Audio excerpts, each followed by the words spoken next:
इन साथियों, चल रहा हूं मैं आप सभी को बताने कक्षा 12वीं की पॉलिटिकल साइंस के सेकंड बुक के पहले चैप्टर के महत्वपूर्ण प्रश्नों को, जो आपके प्रश्न बहुत इंपॉर्टेंट है आपकी परीक्षा के लिए।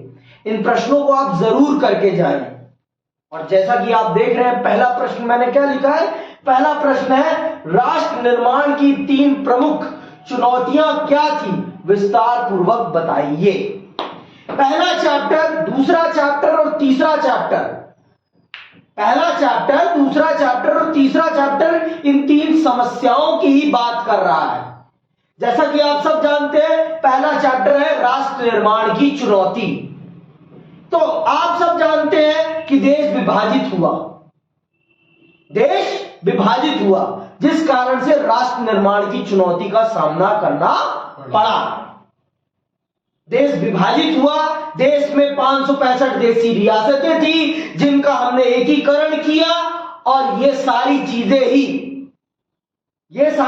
ही राष्ट्र निर्माण का कारण बनती हैं। आप सब जानते हैं, भारत दुनिया का एक ऐसा देश है जो दुनिया के कई सारे देशों की विविधता अपने अंदर समाये हुए है।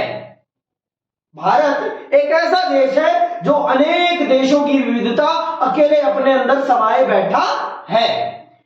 चाहे वो भाषा के स्तर पर ले लो, चाहे वो पहनावे के स्तर पर ले लो, चाहे वो भोजन के स्तर पर ले लो, चाहे वो संस्कृति के स्तर पर ले लो, चाहे वो धर्म के स्तर पर ले लो, चाहे वो भूगोल के स्तर पर ले लो। इन सभी स्तरों में भारत विविधता से भरा पड़ा देश है।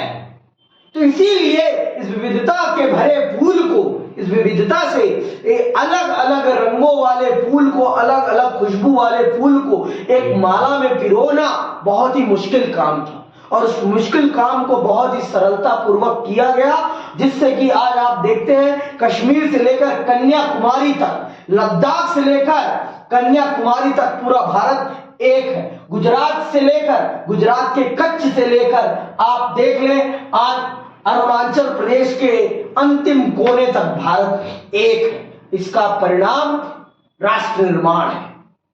ये इसीलिए संभव हो पाया क्योंकि हमारे राष्ट्र निर्माताओं ने बहुत ही सूझबूझ के साथ इन समस्याओं को टैकल किया, बहुत ही सूझबूझ के साथ, और इन समस्याओं को टैकल करते हुए उन्होंने इस देश का निर्माण करके दिखा दिया। समझ में आई बात? तो ये इस चीज को समझना हम सबके लिए बहुत जरूरी है, और अगर हम नहीं समझ रहे हैं तो हम से बड़ा मूर्ख कोई और नहीं है। हमसे बड़ा मूर्ख कोई और नहीं है। ये बात आप जान लीजिए, ये बात आप जान लीजिए। समझ में आई बात? अब चलते हैं दूसरे प्रश्न की तरफ। दूसरा प्रश्न क्या है? दूसरा प्रश्न है, विभाजन के कारणों और परिणामों को विस्तार पूर्वक लिखिए। विभाजन के कारण आप सब जानते हैं, मोहम्मद अली जिन्ना की हट, मोहम्मद अली जिन्ना का हट अंग्रेजी सरकार की कूटनीति कि भारत को विभाजित करके ही जाना है, जिससे कि भारत कभी भी उनके सामने सर उठाकर खड़ा ना हो सके। इन सब चीजों ने भारत को विभाजित किया, और भारत का विभाजन किस आधार पर हुआ है? धर्म के आधार पर।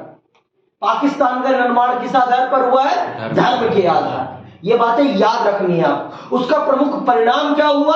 उसका प्रमुख परिणाम आपको मैंने बता ही दिया। आर्थिक परिणाम है, राजनीतिक परिणाम है, सामाजिक परिणाम है, भौगोलिक परिणाम है। ये वो परिणाम है जो विभाजन के होते हैं।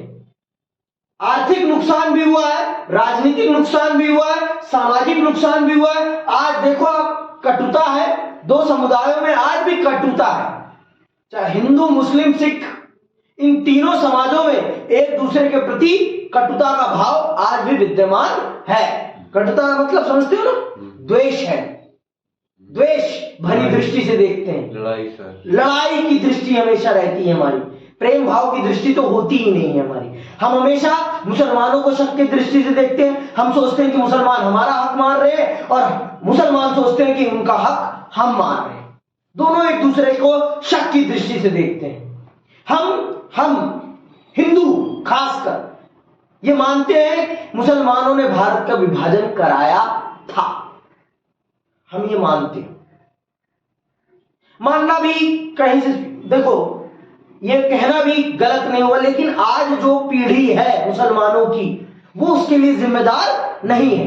अगर आज में उनको कोसते रहेंगे ना तो ये हमारे लिए नासूर बन जाएगा। और खासकर आज की मुस्लिम पीढ़ी को मदरसों से निकलकर आधुनिक स्कूलों की तरफ जाना चाहिए और पढ़ना चाहिए। वो जब तक मदरसे में रहेंगे ना तब तक उनका भी विकास नहीं हो पाएगा। ये बात मैं भी बहुत स्पष्ट तरीके से कह रहा हूं, क्योंकि मदरसों में कुछ नहीं सिखाया जा रहा है। मदरसों में उन्हें मूर्ख बनाया जाता है और सच कहूं तो उनको अल्लाह की भी, खुदा की भी सही जानकारी नहीं दी जा रही है। अगर उन्हें खुदा की सही जानकारी दी जाए ना तो वो एक दूसरे के प्रति द्वेष भरी दृष्टिकोण ना रखें, क्योंकि कोई भी ईश्वर द्वेष नहीं सिखाता। हमारे प्रभु ने कभी हमें द्वेष नहीं सिखाया है कि द्वेष सिखाया है। पर ईश्वर का रास्ता ना हम अपनी सहूलियत के हिसाब से अपनाते हैं, अपनी सहूलियत देखते हैं। हम कभी सच में ईश्वर को कभी अपनाते ही नहीं है। ईश्वर के नाम पर हम राजनीति, अपना हित देखते हैं, उसके बाद ईश्वर जाए भाड़ में, सत्ता आए हाथ में, बस इतना ही हम लोगों का हित होता है। सबका यही हित है। आप देखो कि आज की राजनीति ईश्वर के क्या सच में रास्ते पर चलती है? ईश्वर के रास्ते पर कौन चल रहा है? जो इस्लामिक राष्ट्र बने हैं वो भी नहीं चलते, और जो हमारा देश है वो भी नहीं चलता। हमारे तो इतने प्रभु हैं, इतने हमारे आराध्य हैं, हमने किस आराध्य के सही उद्देश्यों को अपने देश में अनुसरित किया है? हमने ना भगवान शिवशंकर तो ऐसे हैं जो सत्ता से कभी लोभ ही नहीं करते। वो सत्ता लोभी है, वो ऐश्वर्य दिखाते हैं। वो तो देखो आप क्या पहनते हैं, उनके अंदर तो कुछ है ही नहीं। वो तो लोभ से दूर है एकदम। वो अपने आप को देखिए आप, उनके वेशभूषा बताती है। वेशभूषा देखिए आप, वो क्या पहन रहे हैं, उनके अंदर दिखावा तो है ही नहीं। लेकिन आज देखिए आप, पूरा समाज दिखावे से भरा पड़ा है, दिखावा ही दिखावा है। तो ये समझने वाली बात है, समझ में बात। तो विभाजन के 4 कारण, विभाजन के 4 परिणाम हुए। पहला परिणाम आर्थिक, दूसरा राजनीतिक, सामाजिक, भौगोलिक, और भी आप लिख सकते हो आपकी इच्छा शक्ति। समझ में आई ना थी? अब आते हैं तीसरे प्रश्न पर। तीसरा प्रश्न क्या है? तीसरा प्रश्न है आपका, रजवाड़ों की विलय की समस्या क्यों खड़ी हुई? क्यों खड़ी हुई? हम सब जानते हैं, अंग्रेजों के कारण।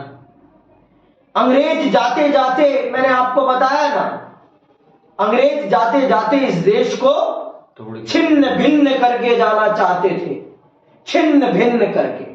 तो उन्होंने जिस प्रकार से मुसलमानों को विकल्प दिया कि आप अपने लिए एक अलग देश बना ले, उसी प्रकार से इस देश में जो देसी रियासतें थी उनको ये विकल्प दिया कि अगर आप चाहें तो आप भी स्वतंत्र रह सकते हैं, अगर आप चाहें तो स्वतंत्र भी रह सकते हैं, अगर आप चाहें तो पाकिस्तान के साथ भी जा सकते हैं, और अगर आप चाहें तो आप भारत में अपना विलय कर सकते हैं।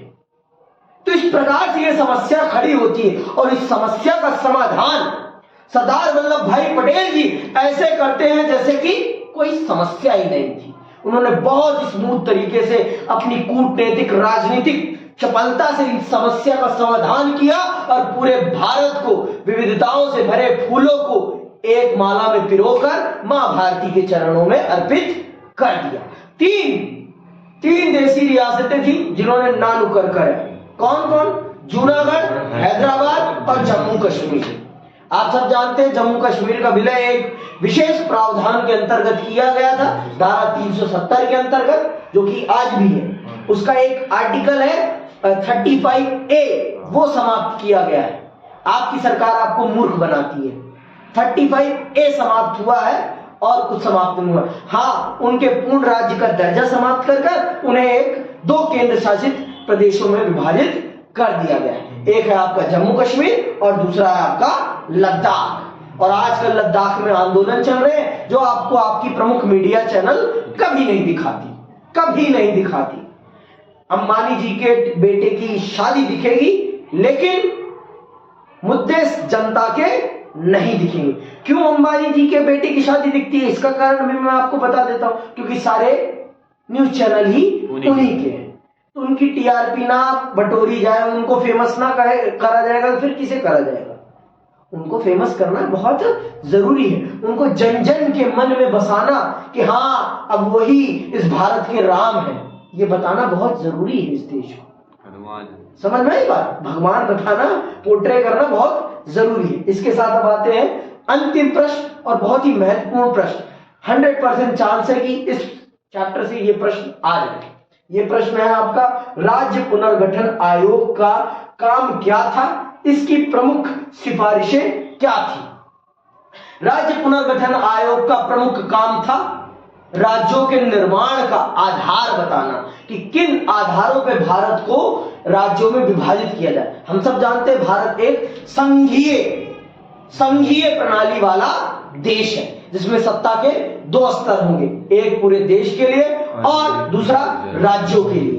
तो आप सब जानते हैं कि भारत उस समय बहुत किचपिच थी, 565 देशी रियासतें थी। तो वो जब मर्ज हुई भारत में, तो भारत को अपने शासन को चलाने के लिए नई सीमाओं का सीमांकन करना बहुत जरूरी था। तो भारत एक आंदोलन होता है आंध्र प्रदेश का, सबसे पहला भाषा आधारित राज्य आंध्र प्रदेश बनता है। तो जब भाषा के आधार पर पहला राज्य बनता है तो राज्य पुनर्गठन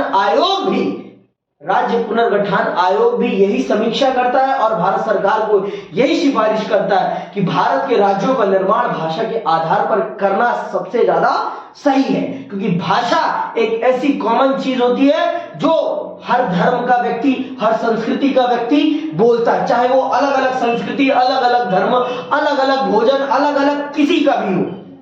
वो चाहे आप देख लो, अगर बिहार में रहने वाला पंजाबी है तो वो बिहारी ही बोलेगा, बिहार में रहने वाला मुसलमान है तो वो बिहारी ही बोलेगा, पंजाब में रहने वाला कोई भी हो, पंजाब में अगर बिहार में, तो ये चीज है, भाषा एक कॉमन फैक्टर है जिस पर राज्यों का पुनर्गठन किया जा सकता है। तो भारत सरकार को ये सिफारिश देता है आपका राज्य पुनर्गठन आयोग, फिर भारत सरकार इसी के आधार पर राज्यों का निर्माण करता है और पूरा भारत सुंदर बन जाता है। इसी के साथ यहां पर मैं समाप्त करता हूं। जय हिंद,